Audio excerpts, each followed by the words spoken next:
കൊഞ്ചി വീണെന്ന് പറഞ്ഞപ്പോഴേ വിട്ടോ നിങ്ങൾ വിട്ടോ നിങ്ങൾ സാധനം ഇല്ല അടുത്തോണ്ട്. Hello, yes. ഒരു അത്യാവശ്യ കാര്യം പറയാനായിട്ടാണ് ഇന്നിപ്പോൾ വരുന്നത്. ഒന്നുമില്ല, നമ്മുടെ ബഹുമാനപ്പെട്ട മുഖ്യമന്ത്രി സഖാവ് പിണറായി വിജയൻ കേരളത്തിലെ ജനങ്ങൾക്ക് കൊടുത്ത ഉറപ്പിൽ നിന്ന് അദ്ദേഹം ഇപ്പോൾ എന്താ പിന്നോട്ട് പോകുന്നത്? സ്വന്തം കാര്യം വന്നപ്പോൾ ഇതേപോലെ മറ്റുള്ള പല കേസ് കെട്ടുകളും അദ്ദേഹത്തിനോട് ചോദിച്ചപ്പോൾ അദ്ദേഹം പറഞ്ഞെന്താ, നിയമത്തിൻ്റെ വഴിക്ക് പോട്ടെ, ഇല്ലേ, മടിയിൽ കനമുള്ളവർ മാത്രം ഭയന്നാൽ മതിയല്ലോ. അപ്പോൾ ഇപ്പോഴെന്താ, ഇന്നിപ്പം ബഹുമാനപ്പെട്ട ഹൈക്കോടതിയുടെ മുമ്പിൽ പോയി ഇന്നുകൊണ്ട് സത്യവാങ്മൂലം കൊടുത്തത്, എൻ്റെയും എൻ്റെ മകളുടെ പേരിലുള്ള കേസ് CBI കൊണ്ട് അന്വേഷിപ്പിക്കരുതെന്ന് പറഞ്ഞുകൊണ്ട്. പൊതു താല്പര്യ ഹർജി വന്നപ്പോൾ അഫിഡവിറ്റ് ഇന്ന് ഫയൽ ചെയ്തില്ലേ, TV എഴുതി കാണിക്കുന്നത്. അപ്പോൾ സ്വന്തം കാര്യം വന്നപ്പോൾ CBI വേണ്ട.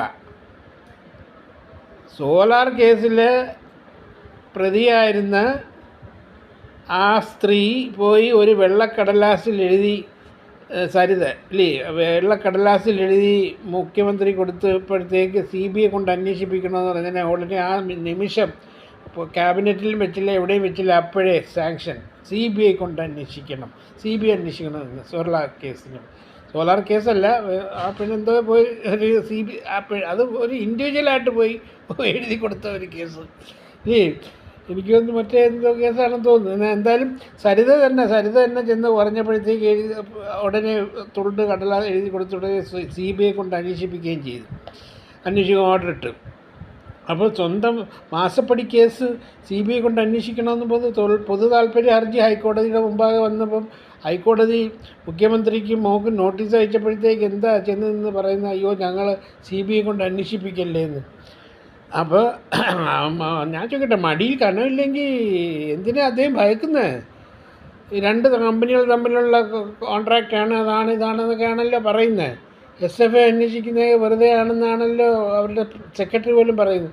അപ്പോൾ അങ്ങനെയാണെന്നുണ്ടെങ്കിൽ പ്രശ്നമില്ലല്ലോ, അപ്പോൾ ഈ ക്യാൻ കം ഔട്ട് ക്ലീൻ ഇല്ലേ, അല്ലെങ്കിൽ അതൊരു ദുരൂഹതയിൽ കിടക്കത്തില്ലേ, അത് മുഖ്യമന്ത്രിയല്ലേ. അപ്പം CBI അന്വേഷിച്ച് കുഴപ്പമൊന്നുമില്ല, തെളിവൊന്നുമില്ല, നിരപരാധിയാണ്, മുഖ്യമന്ത്രിയുടെ മകൾ നിരപരാധിയാണ്, മുഖ്യമന്ത്രി നിരപരാധിയാണ്, സെറ്റിൽമെൻറ്റ് ബോർഡിൻ്റെ ഇൻകം ടാക്സിൻ്റെ സെറ്റിൽമെൻറ്റ് ബോർഡിൻ്റെ എല്ലാം അതിൽ നിന്നൊരു കാര്യമില്ല, SFIയുടെ അന്വേഷണത്തിനും കാര്യമില്ല എന്ന് പറഞ്ഞ് CBI അന്വേഷിച്ച് റിപ്പോർട്ട് കൊടുക്കുമ്പോൾ തീരുന്ന പ്രശ്നമല്ലേ ഉള്ളൂ. He can come out clean ഇല്ലേ, why is he not giving a chance? അപ്പോൾ മടിയിൽ കനമുണ്ട്, ഭയമുണ്ട് ഉള്ളിൻ്റെ ഉള്ളിൽ ഇല്ലേ, വീരശൂര പരാക്രമി എന്നൊക്കെ നമ്മൾ പറയുന്നല്ലോ.